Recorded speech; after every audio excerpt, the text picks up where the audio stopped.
السلام عليكم ورحمة الله وبركاته متابعينا الكرام، أهلا وسهلا بكم في لقاء جديد مع موعد توقيت والقناة الناقلة لمباراة مانشستر سيتي الإنجليزي والوداد الرياضي المغربي في لقاء الجولة الأولى من دور المجموعات من كأس العالم للأندية أمريكا 2025. لكن قبل الدخول في أي تفاصيل، لو دي أول مرة تتابعنا في القناة تسعدنا باشتراك، تفعيل جرس التنبيهات عشان دايما يوصلكم كل جديد، وما تنساش تسيب توقعاتك لنتيجة هذا اللقاء في التعليقات.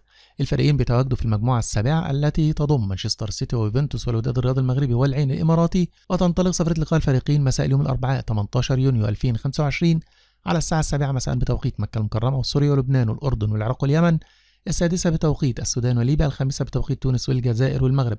النقل المباشر لهذا اللقاء عبر دازن آب بتعليق المعلق خالد الغول. كل الأمنيات والتوفيق للنادي الوداد في هذا اللقاء، وبنتمنى لحضراتكم متابعة ممتعة. دمتم في رعاية الله وأمنه، والسلام عليكم ورحمة الله وبركاته.